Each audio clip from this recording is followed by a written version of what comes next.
हरे राम राम राम हरे। तो भगवत गीता अध्याय 1 में से हम कर रहे थे चर्चा कि अर्जुन जो हैं वो युद्ध नहीं करना चाहते हैं क्योंकि सामने उनके अपने प्रियजन हैं, उनके गुरुजन हैं, उनके पुत्र, उनके पौत्र और उनके भाई बंधु सखा और पितामह, ये सारे अपने उनके निज जन हैं। और उन सबको देख करके अर्जुन पहले भगवान को कहते हैं कि मेरा रथ जो है इन दोनों सेनाओं के बीच में ले जाकर के खड़ा करो। मैं देखना चाहता हूँ कौन दुर्योधन के संग में है, कौन उनके पाले में है, मैं देखना चाहता हूँ। तो भगवान उनको लेकर के गए। कृष्ण उनका रथ जो है दोनों पार्टीज के बीच में ले जाकर के खड़ा कर दिया। तो जब सबको देखा तो अर्जुन जो है वो उनको देख करके अर्जुन का गांडीव सरका जा रहा है और अर्जुन युद्ध नहीं करना चाहते हैं। अर्जुन का गला सूख रहा है, मुंह सूख रहा है। इसलिए नहीं कि अर्जुन डर रहे हैं या अर्जुन घबरा रहे हैं कि सामने बड़े बड़े योद्धा हैं, इसलिए कोई अर्जुन कम योद्धा नहीं थे, लेकिन एक करुणा के कारण, एक दया के कारण और एक अपने निज जनों से मोह के कारण अर्जुन का ये हो रहा है, उनका गला सूखा जा रहा है, गांडीव सरका जा रहा है। तो इसलिए अर्जुन युद्ध करना नहीं चाह रहे हैं। लेकिन अब अर्जुन जो हैं तरह तरह के लॉजिक्स दे रहे हैं।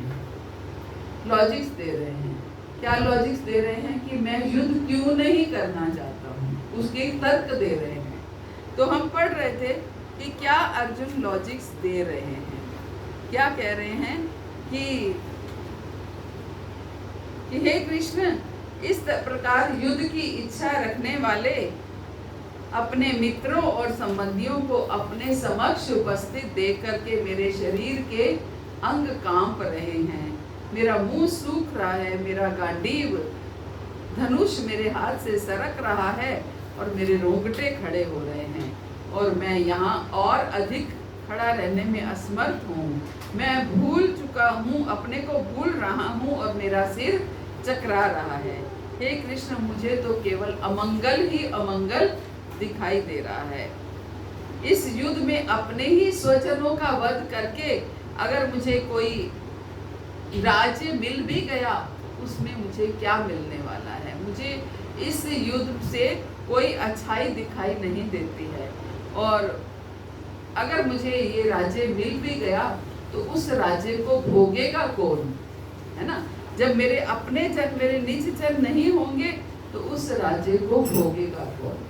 क्या कह रहे हैं कि हमें राज्य, सुख अथवा इस जीवन में क्या लाभ, क्योंकि जिन सबके लिए हम इन्हें चाहते हैं वो युद्ध भूमि में खड़े हैं। उस राज्य का क्या लाभ, उस सुख का क्या लाभ, इस सुख भरे जीवन का क्या लाभ, क्योंकि जिसके लिए हम राज्य चाहते हैं, जिसके लिए ये सब कुछ हम सुख चाहते हैं, अगर उनको भोगने वाला कोई नहीं है तो उसका कोई लाभ नहीं है। तो मेरे सामने मेरे निज जन हैं, मेरे चाचा ताऊ, मेरे ससुर, मेरे पिता, मामा, पौत्रगण सभी मेरे सामने हैं। भले ही अब अर्जुन क्या डिक्लेयर कर रहे हैं कि मैं उन्हें क्यों मारना चाहूंगा, भले ही वो मुझे मार क्यों ना डाले, मैं उन्हें क्यों मारूं, क्यों मारना चाहूं, क्योंकि जो राज्य उनको मार करके मुझे मिलेगा उस राज्य का मैं क्या करूंगा, क्योंकि उस राज्य को भोगने वाला तो कोई मेरे पास होगा नहीं, सब युद्ध में मारे जाएंगे। और फिर अर्जुन दूसरा वास्ता दे रहे हैं। वास्ता दे रहे हैं मतलब लॉजिक दे रहे हैं, दूसरा लॉजिक दे रहे हैं। क्या लॉजिक दे रहे हैं कि यदि हम ऐसे आतताइयों का वध करते हैं तो हम पर पाप चढ़ेगा। एक तरह से कन्विंस करने का प्रयास कर रहे हैं भगवान को। तभी तो सब कहते हैं कि अगर कृष्ण चाहते तो ये महाभारत का युद्ध रुक सकता था, क्योंकि अर्जुन तो तैयार ही नहीं थे युद्ध करने के लिए। कृष्ण ही चाहते थे कि ये युद्ध हो। कृष्ण चाहते नहीं थे एक्चुअली। अगर चाहते होते तो कृष्ण संधि प्रस्ताव लेकर के नहीं जाते। इसका मतलब क्या है? कृष्ण चाहते नहीं थे, लेकिन कृष्ण अपने भक्तों का नुकसान होना नहीं चाहते।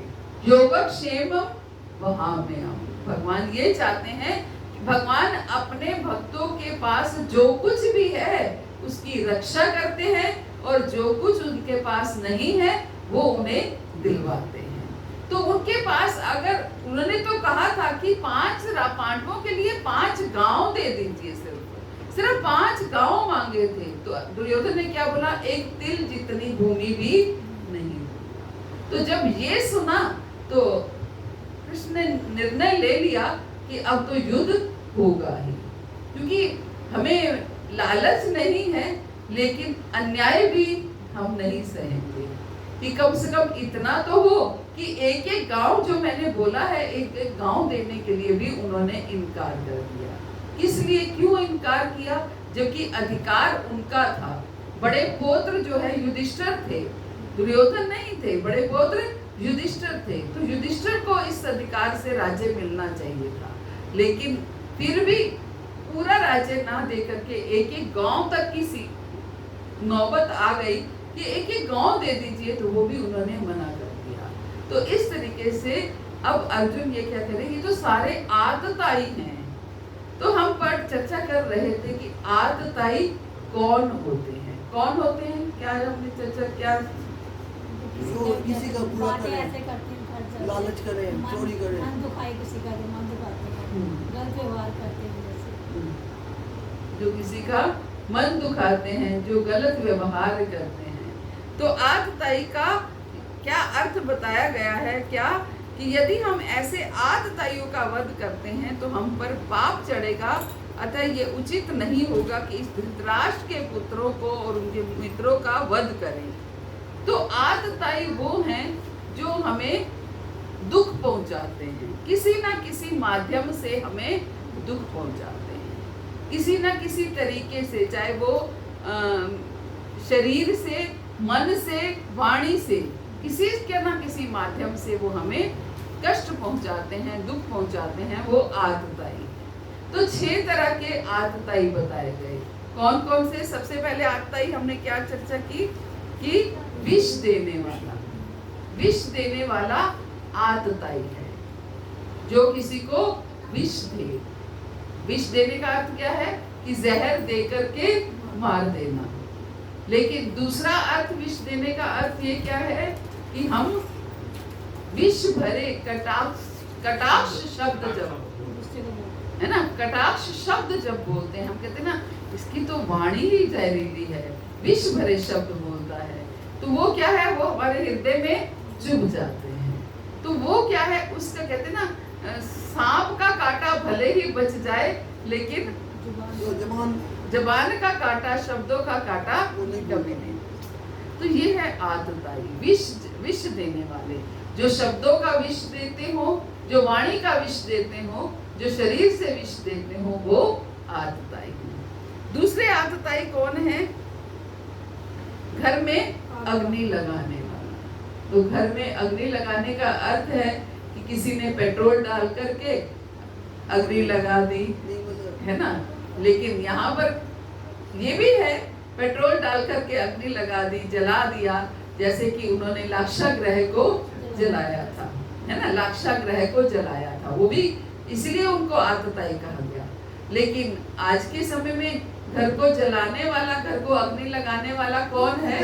इधर की चुगली उधर, उधर की इधर, तो घर में आग लग जाती है ना, शब्दों की आग लगती है, एक दूसरे को कटाक्ष नहीं, एक दूसरे को एक तरह से भड़काना, है ना, भड़काना, सास को ननद के अगेंस्ट, ननद सास को बहू के अगेंस्ट, बहू को सास के अगेंस्ट, पति को पत्नी के अगेंस्ट, पत्नी को पति के अगेंस्ट। ये तरीके से ये सब भी आतताई कहलाते हैं। केवल आग लगाने वाला, अग्नि से माचिस से आग लगाने वाला आतताई नहीं है, जो शब्दों से भी आग लगाता है वो भी आतताई है। तीसरा टीवी के सीरियल में तो यही होता है। यस, यही आ रहे हैं सारे यही है ना। तभी सब पे जोर है ना, माहौल कैसा बन गया। हाँ, या ऐसा हो रहा है तो उसके उस पर आधारित सीरियल बन रहे हैं, या फिर सीरियल देख देख के लोग ऐसे हो रहे हैं, है ना, लोग बिगड़ रहे हैं, किसी की इज्जत कहाँ करता है ना। तो इस तरीके से। और तीसरे आतताई घातक हथियार से आक्रमण करने वाला, घातक हथियार से आक्रमण करने वाला, कोई वार कर दे, कोई घातक हथियार से वार कर दे, वो आतताई कहलाता है। इनको दूसरे शब्दों में कैसे समझ सकते हैं? घातक हथियार क्या हो सकता है, बताइए। घातक हथियार कोई उठा करके जो है वो हथौड़ा मार दे किसी को, या किसी को गन शूट कर दे, तो ये घातक हथियार से हत्या करने वाले ये आतताई तो है ही। कभी बेलन भी मार देती है, ये भी तो है। एक्सपीरियंस है। अपना एक्सपीरियंस बताते हो, अपना एक्सपीरियंस बताते हो। आपके पास बहुत आतताई है। इनकी माता जी क्लास में आती नहीं है ना, इसलिए खुल के बोल पाते हैं। तो मजाक भी करती है। मजाक करते हैं। तो क्या है? घातक हथियार से आक्रमण करने वाले। और घातक हथियार क्या हो सकते हैं? बेलन से मारते हैं। शब्दों के ही घातक हथियार हो सकते हैं। शब्दों के जैसे ही लपेट के मारा हैं? लपेट के मारते, जैसे बोल मीठे भी है बीच में। Yes. उनका कुछ मतलब बगल में छुरी मुंह में राम राम, वही ना, बगल में छुरी मुंह में राम बगल राम। में छुरी मुंह में राम राम। मुख में जैसे जो शब्द बोले मिश्री से लिपटे हुए, सुनने में तो बड़े, कोई दूसरा व्यक्ति सुने तो बहुत मीठे शब्द हैं, लेकिन जिनके बोला उनको पता है वो किस लिए बोल रहे हैं। चुप जाते हैं। हाँ, ये घातक हथियार है ना, ये घातक हथियार है। और पांचवा, दूसरे की भूमि को हड़पने वाले, दूसरे की भूमि को हड़पने वाले, ये आतताई है। और ऐसे आतताई तो बहुत मिलते हैं। भाई भाई एक दूसरे का आतताई है, बाप बेटा कोई भी सगे संबंधी प्रॉपर्टी के पीछे तो एक दूसरे का वध कर देते हैं। तो ये एटमॉस्फेयर तो हम चारों तरफ देखते ही हैं। तो ऐसे लोग आतताई कहलाते हैं, जो दूसरे की भूमि को हड़पने वाले हैं। और छठा, पराई स्त्री का अपहरण करने वाले, पराई स्त्री का अपहरण करने वाले, ये आतताई कहलाते हैं। धन लूटने वाला हैं? धन लूटने वाला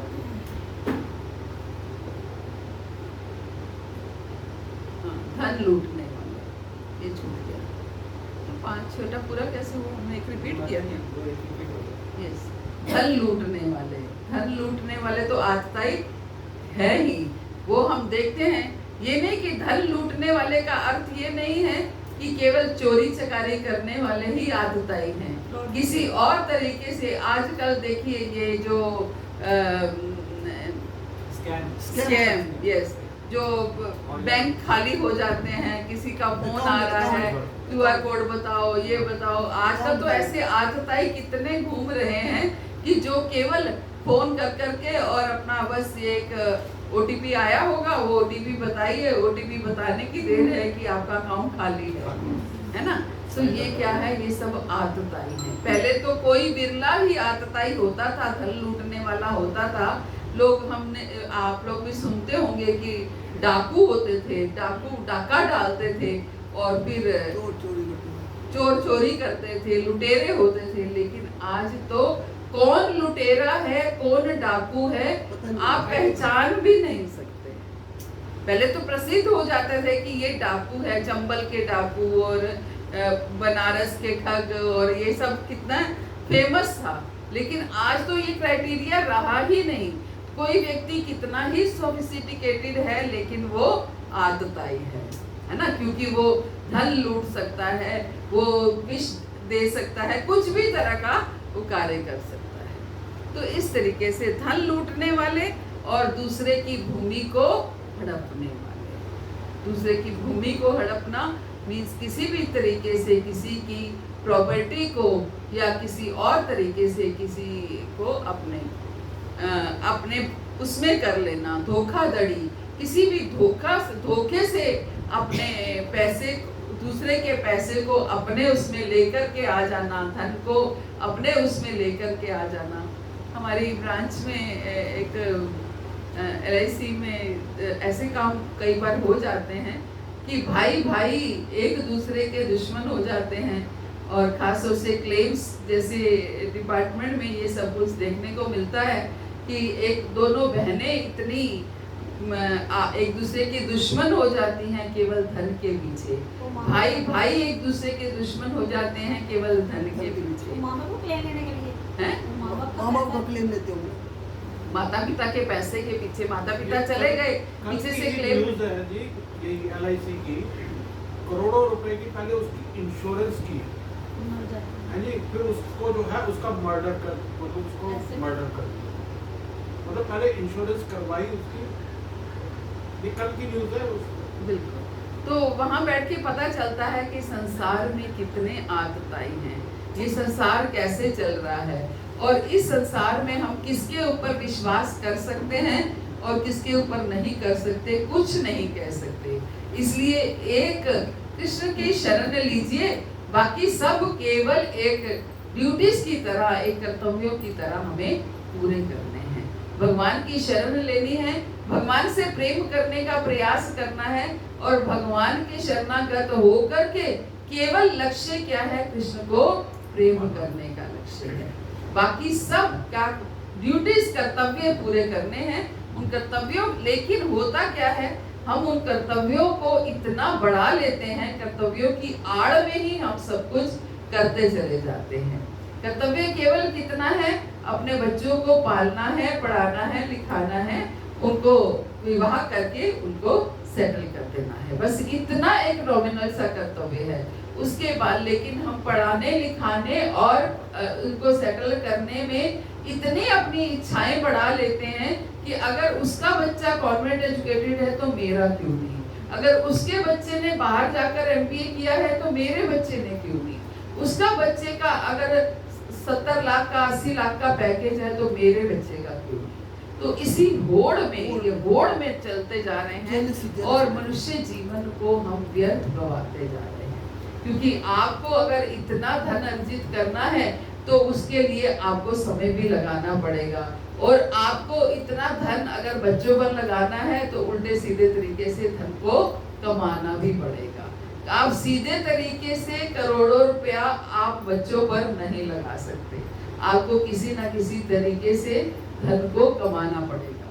तो हम उस समय समझते नहीं हैं कि ये सब चीजें जो हैं ये कैसे हमारे आध्यात्मिक जीवन को इफेक्ट करती हैं, ये हम समझ नहीं पाते हैं। हमें लगता है ठीक है, संसार कर रहा है, सब कर रहे हैं तो हम क्यों नहीं कर सकते, है ना, हम क्यों नहीं कर सकते हैं। तो इस तरीके से हमें इन आतताइयों से बचना है और इन आतताइयों को समझना है कि आतताई कौन है। आगे कहते हैं अर्जुन, हे जनार्दन, यद्यपि लोभ से अभिभूत चित्त वाले ये लोग अपने परिवार को मारने या मित्रों से द्रोह करने में कोई दोष नहीं देखते, किंतु हम लोग जो परिवार के विनष्ट करने में अपराध देख सकते हैं, ऐसे पाप कर्मों में क्यों प्रवृत्त हो। क्या कह रहे हैं अर्जुन कि हे कृष्ण, ये जो सामने लोग खड़े हैं ये तो लोभ से भरे हुए हैं और इनको तो दूसरों को दुख पहुंचाने में, दूसरों को कष्ट पहुंचाने में या दूसरों को मारने में, दूसरों को द्रोह करने में इनको कोई गलती नहीं लग रही, इनके लिए कोई गलत काम नहीं है, कोई दोष नहीं है, लेकिन मुझे तो दोष है, मुझे तो इनको मारने से दोष लग रहा है, मुझे तो ऐसा लग रहा है कि इनको मार के मैं पाप का भागी बन जाऊंगा, तो मैं क्यों मारूं इनको, मैं इनको नहीं मारना चाहता। तो परिवार के विनष्ट करने में ये अपराध नहीं देख रहे हैं, लेकिन मैं इस पूरे परिवार को विनष्ट करने में अपराध देख रहा हूँ कि अगर मैंने अपने परिवार को मार दिया, अपने परिवार का विनाश कर दिया, तो मैं पाप से भर जाऊंगा और ऐसे पाप कर्मों में मैं क्यों लगूं। तो मतलब जब ये क्या कहते हैं महाभारत ये हो गया था, है पूरा केस खत्म हो गया था, धृतराष्ट्र जो है उसको जो है भीम ने जो है मतलब कुत्ते के तरीके रोटी देता था, है ये पाप नहीं है। जब ये पूरा महाभारत हो गई थी, है जी, उसके मतलब सारे उसके पुत्र वगैरह सारे मर गए थे, तो धृतराष्ट्र जब खाना मांगता था तो उसको भीम जो है मतलब कुत्ते के तरीके रोटी देता था, जैसे कुत्ते में डालता है। कहाँ पढ़ा आपने? ये पूरा लास्ट में आता है। नहीं, आप पढ़ो कहीं, कहाँ पढ़ाओ हमें, कहाँ आता है? इतनी रिस्पेक्टफुली उनको भागवत में आएगा अध्याय वो कि जब विदुर जी उनको लेकर के जाते हैं, कब जाते हैं विदुर जी उनको जबरदस्ती लेकर के, अगर वो ऐसा करते होते तो धृतराष्ट्र तो कब का घर छोड़ चुके होते। धृतराष्ट्र ने घर नहीं छोड़ा, धृतराष्ट्र वहीं रहे अपने इनके पांडवों के पास ही, जबकि उनको जानते थे कि उनके 100 पुत्रों का वध करने वाले ये पांडव ही हैं। लेकिन विदुर जब महाभारत का युद्ध हो रहा था तो विदुर नहीं थे, विदुर तीर्थाटन पे चले गए थे, तीर्थ करने के लिए चले गए थे। जब वो तीर्थ से आकर के लौटे तो उन्होंने देखा कि धृतराष्ट्र इतना सब कुछ युद्ध होने के बावजूद भी धृतराष्ट्र पांडवों के साथ रह रहा है। तो विदुर जी ने बोला कि तुम यहाँ रह रहे हो, तुम्हें शर्म नहीं आती कि तुम वहां पर रह रहे हो, उन लोगों के साथ रह रहे हो जिन लोगों ने तुम्हारे पुत्रों का वध किया और इतना सब कुछ हुआ, फिर भी तुम उन्हीं की रोटियां खा रहे हो। हमारा मन नहीं भरा, हमारा मन नहीं भरा। फिर संन्यास में चले गए। फिर वो उनको लेकर के गए, जबरदस्ती लेकर के गए, वो जाना नहीं चाहते थे। ऐसा कहीं नहीं वर्णन है कि उन्होंने ऐसा बिहेव, पांडवों ने कभी ऐसा बिहेव नहीं किया।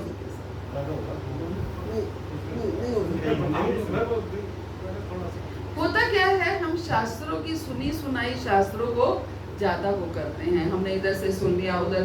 आप जितने लोगों से सुनेंगे हर किसी का अलग अलग वर्णन होगा, इसलिए आप शास्त्रों को पढ़िए, कहाँ कोई ऑथेंटिक शास्त्रों को पढ़िए कि शास्त्रों में क्या वर्णन है। महाभारत में पढ़िए, भागवत में पढ़िए, दोनों जगह यही वर्णन है। कहीं ऐसा वर्णन नहीं है कि जबकि भीम को तो विष देने का प्रयास किया, लाक्षागृह में जलाने का प्रयास किया, फिर भी उन्होंने ऐसा बिहेव कभी नहीं किया। धृतराष्ट्र के मारने लगे जब मिलने आए लास्ट में वो, यस यस, श्री कृष्ण ने बचाया उनको। तो उन्होंने धृतराष्ट्र ने भीम को मारने की कोशिश की थी। धृतराष्ट्र ने भीम को मारने की कोशिश की थी तो उन्होंने पुत्र लाट दिया था, कृष्ण ने बचा दिया था। श्री भगवान कृष्ण ने बचाया। ये राय की बात है, चलो अब आगे की बात बीच में डिस्कस। तो इस तरीके से अब वो लॉजिक दे रहे हैं कि ऐसे पाप करने में भले ही वो इन पाप, उनको ये पाप ना लगता हो, उनको हमारा वध करना पाप ना लगता हो, अपराध ना लगता हो, लेकिन मेरे लिए तो ये बहुत बड़ा पाप है कि मैं उनका वध करूंगा। आगे कहते हैं कि कुल का नाश होने पर सनातन कुल परंपरा नष्ट हो जाती है और इस तरह शेष कुल भी अधर्म में प्रवृत्त हो जाता है। जब युद्ध होगा तो सारे के सारे कुल के कुल मारे जाएंगे, पुरुष सारे मारे हो जाएंगे। तो क्या होगा, सारे पुरुष युद्ध में आ जाएंगे। आप जानते हैं यूक्रेन का युद्ध हुआ रशिया के साथ, तो उनको जब सारे पुरुषों को युद्ध में जबरदस्ती ले लिया गया। ये नहीं कि सिर्फ सैनिक लड़े वहां पर, सिर्फ सैनिक नहीं लड़े, एक ग्रस्त जो भी वहां पर व्यक्ति थे सबको युद्ध में जबरदस्ती इन्वॉल्व किया गया कि आपको युद्ध लड़ना ही लड़ना है, और स्त्रियों को भेज दिया गया कि आप जाओ, कहीं भी जाओ। हम लोग जब जर्मनी गए थे पीछे 2-3 साल पहले, उस समय रशिया और यूक्रेन का युद्ध चल रहा था। हाँ, तो उस समय स्टार्ट हुआ था, तो वहां पर यूक्रेन के इतने लोग थे, लेकिन सारे लेडीज और बच्चे सबको भेज दिया, किसी को जर्मनी, किसी को फ्रांस, अलग अलग आसपास की जो कंट्रीज हैं उनमें अपने कंट्री से निकाल करके उन कंट्रीज में भेज दिया, और जो पुरुष हैं उनको युद्ध में लगा दिया, है ना, उनको क्योंकि लड़ाई तो पुरुष, ये नहीं कि जो सेना में थे, जो या सैनिक हैं वो केवल युद्ध कर रहे हैं, जो सिविलियंस हैं वो भी युद्ध कर रहे हैं, है ना, वो भी युद्ध कर रहे हैं। यस, इजराइल में तो मतलब उसके घर में लड़की है तो वो भी मतलब एक जो है सैनिक बने, इजराइल में ये है। हो सकता है किसी कंट्री में ऐसा हो, लेकिन वहां ऐसा था। तो ऐसे में क्या होगा, स्त्रियां क्या होगी, पथभ्रष्ट हो जाएगी। जब स्त्रियां अकेली रहेंगी, उनके पास खाने को कुछ नहीं होगा, कुछ ना कुछ वो जो अपने बच्चों को पालना है, तो पथभ्रष्ट भी हो सकती है। तो यही कहा है कि कुल का नाश होने पर सनातन कुल परंपरा नष्ट हो जाएगी, और इस तरह शेष कुल भी अधर्म पर प्रवृत्त हो जाएगा। और हे कृष्ण, जब कुल में अधर्म प्रमुख हो जाता है तो कुल की स्त्रियां दूषित हो जाती हैं, कुल की स्त्रियां दूषित हो जाती हैं, और स्त्रीत्व के पतन से हे वृष्णिवंशी अवांछित संतानें पैदा होती हैं। जब कुल का पतन होता है, कुल की जब अधर्म होता है और कुल की स्त्रियां दूषित होती है, स्त्रीत्व का पतन होता है, तो क्या होता है, अवांछित संतानें पैदा होती हैं। तो क्या होता है, क्या हुआ, एक युद्ध से अधर्म ही अधर्म फैल गया। ये अर्जुन कृष्ण को समझाने का प्रयास कर रहे हैं। अवांछित संतानों की वृद्धि से निश्चय ही परिवार के लिए तथा पारिवारिक परंपरा को विनष्ट करने वाले के लिए नारकीय जीवन उत्पन्न होता है। क्या होता है, अवांछित संतानों की वृद्धि से, अवांछित संतानें, वर्ण संकर किसे कहते हैं, वर्ण संकर, वर्ण ऐसे पतित कुलों के पुरखे भी गिर जाए। वर्ण संकर क्या होता है, यहाँ वर्ण संकर की बात हो रही है। संकरो नरकाय, अवांछित संतान। वर्ण संकर मीन्स कि आप, जैसे हमारे 4 वर्ण हैं, कौन कौन से, ब्राह्मण, क्षत्रिय, वैश्य और शूद्र। पहले क्या होता था, ब्राह्मण का विवाह ब्राह्मण से ही होता था, क्षत्रिय का विवाह क्षत्रिय से, शूद्र का शूद्र से, है ना। तो जिस वर्ण के होते हैं उसी वर्ण में ही विवाह होता है। लेकिन अब तो खैर बहुत कुछ बदल गया। लेकिन वर्ण संकर का अर्थ है कि एक वर्ण का लड़का और लड़की दूसरे वर्ण की, या लड़की एक वर्ण की, लड़का दूसरे वर्ण, इस तरीके से। ब्राह्मण का क्षत्रिय से विवाह हो रहा है, क्षत्रिय का ब्राह्मण से विवाह हो रहा है, तो इस तरीके से वर्ण संकर हो जाता है। तो उससे क्या होगा, अवांछित संतानें, जो संतान उत्पन्न होगी, क्योंकि क्या होगा, दोनों का जो माइंड सेट है वो मैच नहीं करेगा। एक ब्राह्मण का और एक शूद्र का माइंड सेट दोनों का अलग अलग होगा। अब प्रश्न उठता है कि आजकल तो ये सब कुछ हो रहा है, तो फिर वो कैसे हो रहा है, क्यों हो रहा है? आजकल अगर सब कुछ हो रहा है तो आजकल जन्म के अनुसार नहीं हो रहा है, माइंड सेट के अनुसार ही हो रहा है। मान लीजिए एक ब्राह्मण लड़का और क्षत्रिय लड़की या शूद्र लड़की कोई भी ये हो, तो क्या होगा, उनकी आपस में पहचान है, उनका माइंड सेट आपस में मिला तो विवाह हो गया, है ना। तो क्योंकि भगवान ने ही कहा है कि ये वर्ण जो है वो जन्म के अनुसार नहीं है, ये किसके अनुसार है, कर्म के अनुसार है। गुण कर्मा विभागशा, ये वर्ण क्या है, गुण और कर्म के हिसाब से इनका विभाजन होना चाहिए, और गुण और कर्म के अनुसार ही वर्ण निश्चित होते हैं। तो गुण और कर्म के अनुसार ही संबंध बनते हैं, है ना। बच्चे जो है ना, ज्यादा पढ़ लेते हैं ना, मतलब तो आप कहाँ पे ढूंढे? उस जात का तो मिलेगा ही नहीं, मतलब उस वर्ण का। जैसे अगर वो क्षत्रिय में है, क्षत्रिय में मिलेगा नहीं, मिलेगा तो बिजनेसमैन। तो इसलिए जो है वो बिल्कुल यूएस से जाते हैं बच्चे, वो तो वहीं के लोग मिल जाती है, वो साउथ इंडियन नॉर्थ इंडियन ब्राह्मण का ही। बिल्कुल। तो यही कहा गया कि अवांछित संतानों की वृद्धि से निश्चय ही परिवार के लिए तथा पारिवारिक परंपरा को विनष्ट करने वालों के लिए नारकीय जीवन उत्पन्न होता है और ऐसे पतित कुलों के पुरखे गिर जाते हैं। क्यों पुरखे क्यों गिर जाते हैं? पितर गिर जाते हैं। यहाँ पर पितरों की बात हुई है। बहुत से लोग कहते हैं श्राद्ध करने से क्या होगा? क्या श्राद्ध करने से पितरों का भोजन मिल जाता है? जब यहाँ पर कुत्ते को खिलाते हैं, कौवे को खिलाते हैं या ब्राह्मण को खिलाते हैं, तो क्या वो भोजन पितरों को मिलता है? क्या नहीं मिलता? क्या मिलता है कि नहीं मिलता? कितने लोग कहते हैं मिलता है और नहीं मिलता? किसको कह रहे नहीं मिलता? देखिए, जो परंपरा चली है वो उसी के अनुसार ही चली है, क्योंकि अगर यही इसी परंपरा से हमें ये कार्य करने हैं, क्यों नहीं मिलता? क्यों मिलता है? मिलता इसलिए है क्योंकि हमारे शास्त्रों के अनुसार पितरों तक पहुंचाने का यही एक माध्यम है ना, यही एक माध्यम है।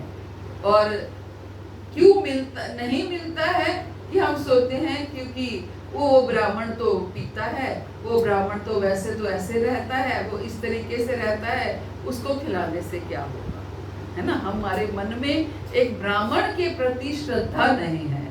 अगर श्रद्धा नहीं है तो वो नहीं मिलता। तो हमें ऐसे ब्राह्मण की खोज करनी चाहिए जो ब्राह्मण के कार्य करता हो। बहुत लोग हो भी ऐसे भी है ना। बिल्कुल बिल्कुल। इसी वजह से श्रद्धा हमारी कम हो जाती है, और अगर श्रद्धा कम है तो वो सच में नहीं मिलता है ना। और मिलता तब है जब हमारी ब्राह्मण में पूर्ण श्रद्धा है, और ब्राह्मण में पूर्ण श्रद्धा तब होगी जब ब्राह्मण के कार्य करेगा। ब्राह्मण का कार्य क्या है? धर्म की रक्षा करना। धर्म की रक्षा करना मीन्स धर्म का प्रचार करना, नॉट रक्षा करना। वो क्षत्रिय का कार्य धर्म की रक्षा करना, ब्राह्मण का कार्य है धर्म का प्रचार करना। लेकिन आज ब्राह्मण धर्म का प्रचार कम कर रहे हैं और केवल कर्मकांडी ब्राह्मण बन करके केवल एक यजमान को कैसे हम उनसे धन ले सकते हैं, है ना, वो कर रहे हैं, है ना। इस वजह से लोगों की श्रद्धा कम हो जाती है। इसलिए हमें ऐसे ब्राह्मणों की खोज करनी है जो केवल और केवल प्रचार कार्यों में लगे हुए हैं, जिनका लक्ष्य केवल और केवल भगवत भक्ति का प्रचार करना है, वो ब्राह्मण है। तो ऐसे ब्राह्मण को अगर हम जो है खिलाते हैं या पितरों के लिए हम उसको अपना वो बनाते हैं, तो अवश्य आपका कल्याण होगा, आपके पितरों का कल्याण होगा, ये अवश्य होगा। क्योंकि भगवान कहते हैं मैं ब्राह्मणों के मुख से खाता हूँ। भगवान भागवत में कहते हैं कि मैं ब्राह्मणों के मुख से खाता हूँ। कौन से ब्राह्मण? जो ब्राह्मण धर्म का प्रचार, जो ब्राह्मण धर्म का प्रचार करते हैं, मैं उन ब्राह्मणों के मुख से खाता। तो आगे हम इसको कंटिन्यू करेंगे अगली क्लास में, और बीच बीच में समझेंगे कि ब्राह्मण कौन होते हैं, कैसे ब्राह्मणों की हमें खोज करनी है, और कैसे ये श्लोक हमें बताता है कि हमें ये पिंड दान और श्राद्ध क्रिया, जल पिंड दान, बहुत लोगों की श्रद्धा नहीं होती है इनमें। मैंने देखा है ज्यादातर लोगों की श्रद्धा इनमें या तो नहीं होती है या बहुत होती है। बहुत इसलिए होती है कि वो केवल कर्म कांड पर विश्वास रखते हैं, डरते हैं कहीं उनके पितर उनको परेशान ना करें, इस वजह से वो केवल पितर पूजा करते रहते हैं, इन्हीं कामों में लगे रहते हैं। या फिर किन्हीं की श्रद्धा नहीं होती है तो कहते हैं इन चीजों से क्या होना है। तो हमें कैसे इन चीजों में बैलेंस बना करके रखना है, ये हम फॉर्मेटिकली करते हैं जो करना है। Yes. कि पंडित ने कह दिया आपके ऊपर ये कष्ट इसलिए आया है क्योंकि आपके पितर आपसे पितर दोष लगा हुआ है। ये पितर दोष क्या होता है, कैसे हम इसको समझें, ये हम अगली क्लास में। हरे कृष्णा। श्री प्रभुपाद की जय, गुरु महाराज की जय। तो किसी का कोई प्रश्न है? आपने बताया ना कि ब्राह्मण को देना चाहिए जो धर्म का प्रचार कर रहा है, तो जरूरी तो नहीं है कि वो ब्राह्मण कुल में ही पैदा हुआ हो। नहीं, कोई जरूरी नहीं है, बिल्कुल नहीं है। यही तो मैं कह रही हूँ, जरूरी नहीं है। कुल भगवान ने कहा है गुण कर्मा विभागशा, गुण और कर्म के अनुसार वो ब्राह्मण होना चाहिए। जरूरी नहीं है कि वो ब्राह्मण कुल में पैदा हो, है ना। इसलिए कहा जाता है इस्कॉन क्या है, ब्राह्मण बनाने की फैक्ट्री है। इस्कॉन ब्राह्मण बनाता है, पहले ट्रेनिंग देता है कि कैसे भक्ति करनी है, फिर कैसे भक्ति का प्रचार करना है। जो आप इस्कॉन में देखेंगे ऐसे भक्त भरे हुए हैं जो केवल इन्हीं कामों में लगे हुए हैं कि धर्म का प्रचार कैसे करना है। ऐसा नहीं है कि वो ब्राह्मण कुल में पैदा हुए हैं। आप देखिए इतने, क्या बोलूं, प्रभुपाद ने तो इतनी कृपा करी, नीग्रोस तक को ब्राह्मण बना दिया, है ना। नीग्रोस तक को ब्राह्मण बना दिया, जो कैसा कैसा मांस खाने वाले, है ना, लेकिन आज वो इतने उच्च कोटि के ब्राह्मण बन गए हैं। कैसे? केवल अभ्यास से तो कौन्तेय वैराग्य उच्चते। ऐसा नहीं है कि केवल ब्राह्मण कुल में पैदा होना। कहीं कोई भी जो भी धर्म का प्रचार करता है उस पर उसका साथ हमें देना ही देना है, देना ही देना है। ब्राह्मण वो ब्राह्मण है, साथ देना मतलब उसको इस तरीके से सपोर्ट करना है कि ताकि उसको कमाने की चिंता ना हो, वो केवल ये ब्राह्मणत्व के कार्य करे और चारों तरफ धर्म का प्रचार करे, है ना। अगर हम सबको शायद ये लगता होगा कि धर्म का प्रचार कितना आवश्यक है ना, कितना आवश्यक है। अगर आवश्यक है तो अगर एक व्यक्ति कमाने में लगा रहेगा तो धर्म का प्रचार कैसे करेगा। तो ऐसा हमें प्रयास करें कि उनको कमाना ना पड़े, उनको कमाने में अपना समय ना लगाना, क्योंकि हर कोई भी धर्म का प्रचार नहीं कर सकता। इसलिए अगर कोई कर रहा है तो हमें उसको अवश्य सपोर्ट करना चाहिए।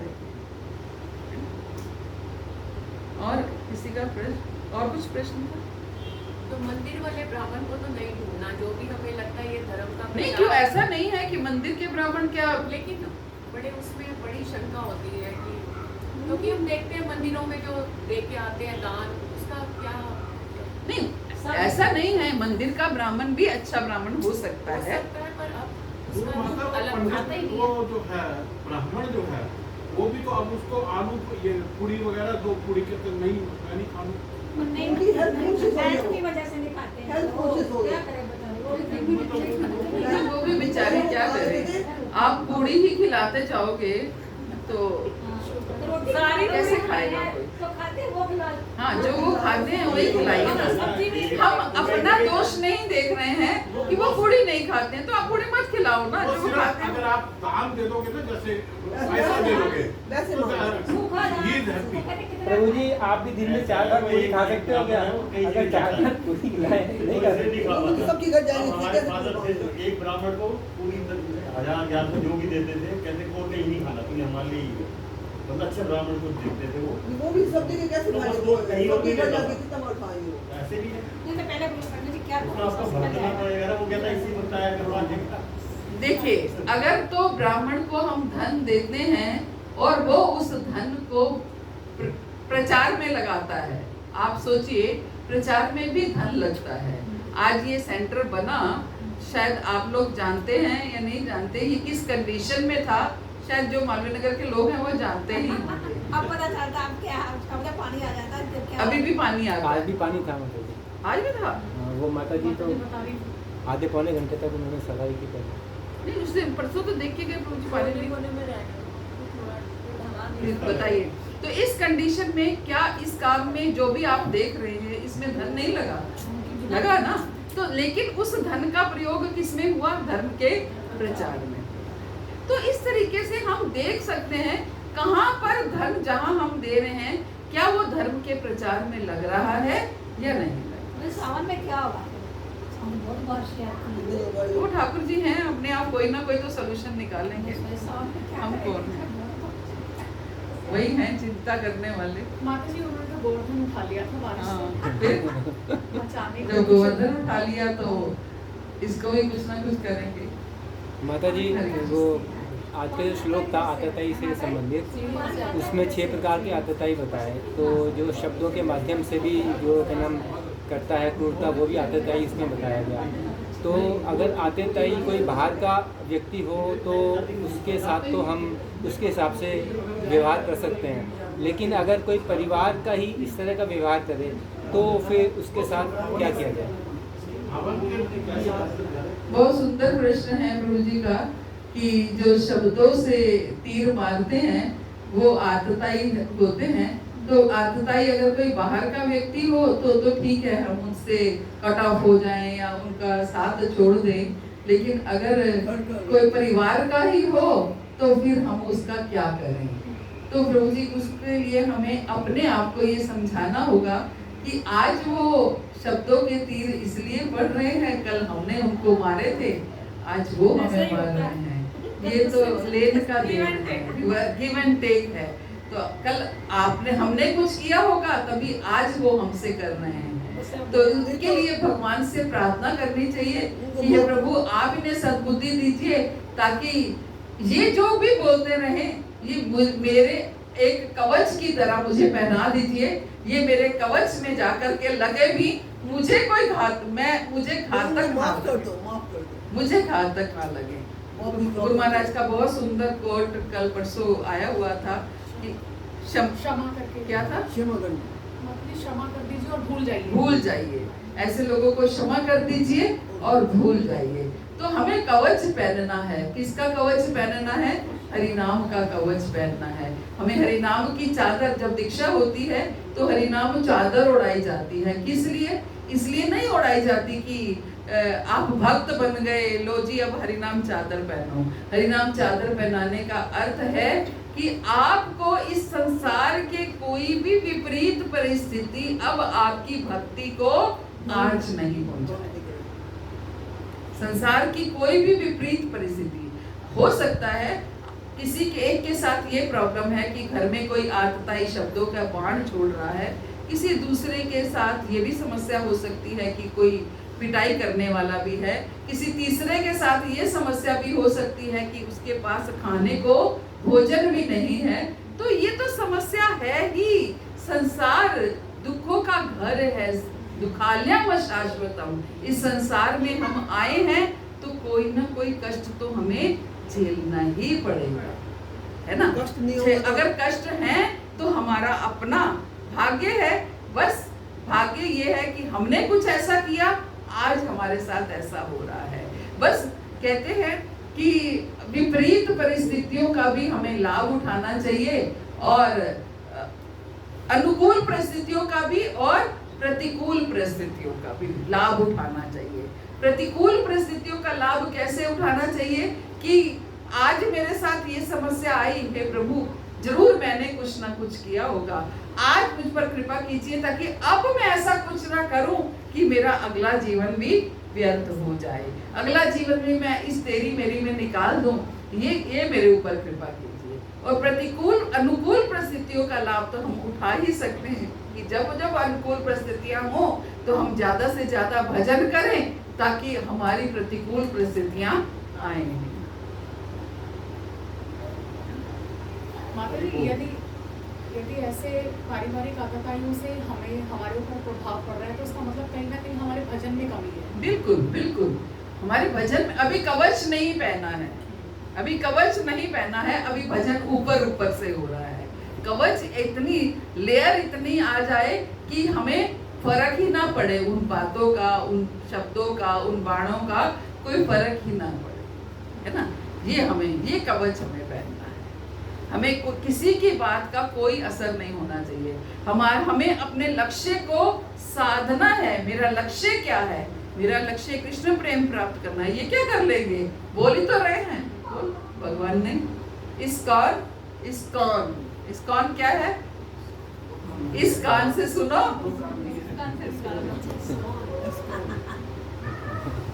इसलिए प्रभुपाद ने इस्कॉन नाम रखा। इस्कॉन, इस कान से सुनो, इस कान से हमें असर नहीं होना चाहिए। इंद्रियों में मुख ही तो एक चीज दी है, बाकी सब जो है दो दिए हैं। दो दिए और उसी मुख ने ही सारा कार्य करना है, सारा कार्य इसी मुख ने करना है।